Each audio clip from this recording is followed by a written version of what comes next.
Hola chicos, yo soy Wada y en este vídeo voy a contar cómo era mi rutina trabajando haciendo las prácticas de edición de vídeos en la BBC en Nueva York, y también voy a contar un poco para los interesados de cómo conseguí estas prácticas. Como algunos sabéis, yo estoy aquí en Nueva York haciendo un máster de comunicación y bueno, aquí hay 2 semestres.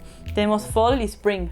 Pues en Fall hice unas prácticas en la BBC y entonces lo compaginaba con las clases. No tenía muchas clases porque ya había hecho la mayoría de los créditos y la verdad que estuvo bien para ganar un poquito de experiencia. Las prácticas que yo hice fueron en BBC Studios, que es como la rama comercial de la BBC. Yo no estaba en típico BBC que veis en la televisión en Inglaterra, saliendo a grabar las noticias, ni cubriendo eventos, ni nada de eso. Yo me acuerdo cuando estaba haciendo las prácticas en el Consejo de la Unión Europea, que me hizo ilusión porque veía que estaba la BBC grabando ahí adentro.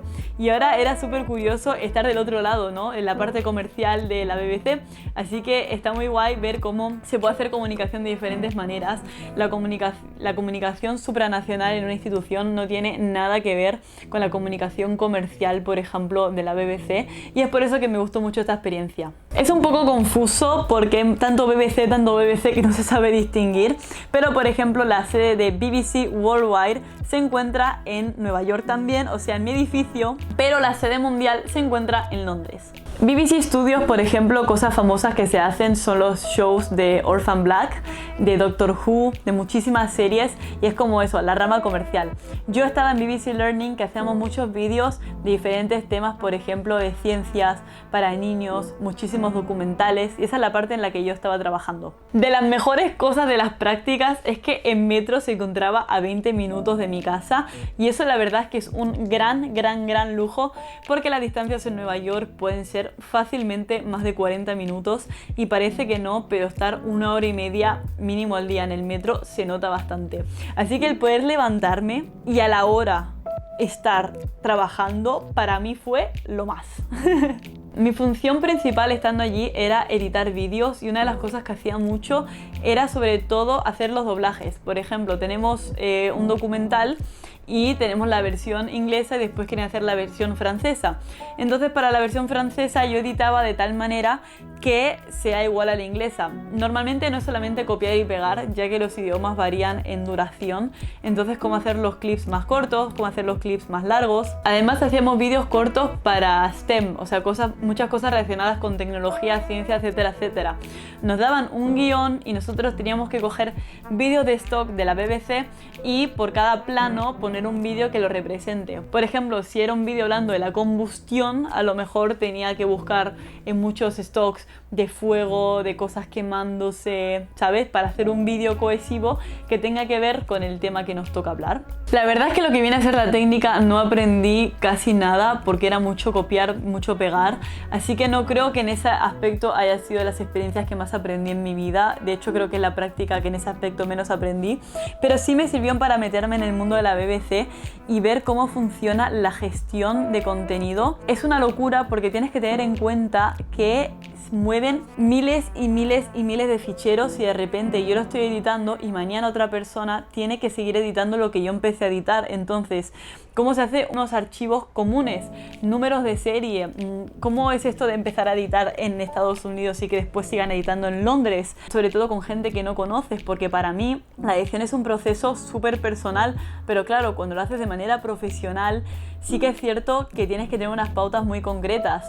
Aprendí muchísimas cosas en la BBC que estoy aplicando en mi canal de YouTube, y ahora mismo mi proceso es muchísimo más productivo que antes, solamente cogiendo pequeños trucos de a cada vídeo ponerle un número de serie para no tener que poner un título, y entonces siempre que veo un número de serie en mi ordenador puedo ver todos los archivos que tienen que ver con ese número de serie, y la verdad es que en ese aspecto aprendí muchísimo. Justo el día que grabé fue lo más porque era un viernes, y entonces los viernes dan bagels, que aquí son muy comunes en Nueva York, y dan muchas frutas y cosas gratis. No solamente eso, sino que cuando les sobra merchandising y de, por ejemplo, Doctor Who y todas estas series, dejan una habitación llenísima de objetos para que tú cojas lo que quieras. Así que imagínate que yo llegué y empecé a coger camisetas, llaveros, libros, libretas, de todo. una de las cosas que más me gustaba es que me encontraba en el centro de Manhattan, en Bryant Park, y yo amo Bryant Park, así que siempre iba ahí a comerme una ensalada, y me acuerdo que justo se estaba poniendo los días súper otoñales, así que me pareció precioso porque veías como cuando empezaban las prácticas era todo súper verde y de repente iba cogiendo un tono amarillo súper bonito. Y además de eso empezaron a poner el mercado de Navidad, así que me encantaba ver cómo de repente pasaba de otoño a ver a muchísimas personas con el skate, a escuchar música, a ver el mercadillo de Navidad. Además, después de eso, a la hora tenía clase y lo único que hacía era bajar la Quinta Avenida de las prácticas a clase, y la verdad es que ahora que ha terminado lo recuerdo con muchísimo cariño, porque una de las cosas que más me gusta de Nueva York es que caminar es un placer, porque cada calle pasa algo, en cada esquina, no te encuentras como en otros lugares que caminas y no pasa nada, sino que aunque haga la misma avenida una y otra vez, siempre ves a gente diferente, siempre hay cosas pasando, y es por eso que me encantaba hacer las prácticas y es por eso que me gustaba mucho esa rutina. Una de las cosas que más admiro del equipo de la BBC en el que estaba era la camaradería. El equipo era genial, un buen rollo increíble, hacían un montón de fiestas que siempre me perdía porque tenía clase, por cierto, pero fiestas de Halloween, todos se preparaban los disfraces, hacían por ejemplo un concurso para ver quién hacía el mejor pastel de Halloween, unos pasteles increíbles, y me encantaba el buen rollo porque realmente te daban ganas de ir y veías que no solamente eran compañeros sino también eran amigos, y yo nunca me hubiera imaginado que en una empresa de este calibre hubiera tan buen rollo, pero hace falta verlo para creerlo, y realmente me encantó la experiencia. A la hora de buscar prácticas, yo me acuerdo cuando empecé a buscar las prácticas fueron inicialmente para el verano, y yo lo que hice fue meterme en la página de la BBC en Nueva York y me apunté a todísimas las prácticas que tenían, porque para mí era muy interesante el ver cómo se trabajaba en esta empresa. Pero yo creo que una de las cosas más importantes fue que la BBC vino a una feria de trabajo en mi universidad.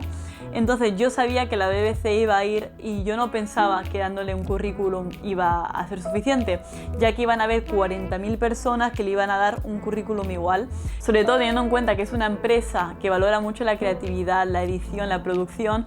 Es que me creé un video currículum específico para la BBC en el que en el vídeo digo BBC, muestro todos los planos, muestro lo que he hecho, mis prácticas en el consejo, etcétera, etcétera, y cuando le di mi currículum se lo di con un código QR que se podían meter y podían ver el vídeo preparados para ellos. En un mundo en el que hay 40.000 trillones de currículums, tienes que diferenciarte con cosas así, porque solamente así se van a acordar de ti. Entonces yo cuando fui, le dije a la mujer que había solicitado muchísimas prácticas, le dije a las 2 o 3 que estaban más interesadas, mira este mi currículum, mira aquí te doy un vídeo, y a las semanas me llamaron para hacer las prácticas en verano. ¿Qué pasó? Que ya había aceptado unas prácticas que estaba muy interesada y les pregunté si las podía hacer en otoño. No me contestaron al momento, pero a las semanas me dijeron que efectivamente puede hacer las prácticas las mismas en otoño, y es por eso que hice las prácticas al terminar 2019. Otra cosa que quiero decir es que estas prácticas no fueron pagas, no me estuvieron pagando por estas prácticas, y son las únicas prácticas que he hecho que no recibí remuneración económica. La razón por la que yo hice estas prácticas era porque yo me encontraba estudiando y ya tenía un estipendio que me permitía vivir, pero en mi opinión personal nunca hubiera pagado de mi bolsillo vivir en Nueva York por unas prácticas no remuneradas, puesto que tengo una opinión un tanto conflictiva con este tipo de experiencias, aunque sí pienso que es entre no hacerlas y seguir viviendo en Nueva York o hacerlas y estar de la misma manera allí. No pienso que sea mala oportunidad, sobre todo porque sí que es cierto que muchísima gente que trabaja ahora ahí empezaron con este tipo de prácticas. Entonces es un poco ver cada persona qué es lo que se puede permitir, qué es lo que quiere, cuáles son sus prioridades. Solamente decir que en esta vida no solamente se puede hacer prácticas no pagadas, sino que hay muchas oportunidades que te pagan, como por ejemplo las prácticas que hice en el Consejo de la Unión Europea y muchísimas que hay en este canal, y que tiene que ser una decisión muy personal y teniendo en cuenta muchísimos factores, ya que somos personas valiosas y también nos merecemos un salario. Así que bueno chicos, espero que os haya gustado mi experiencia trabajando en la BBC y nos vemos en el próximo vídeo. Un beso muy grande.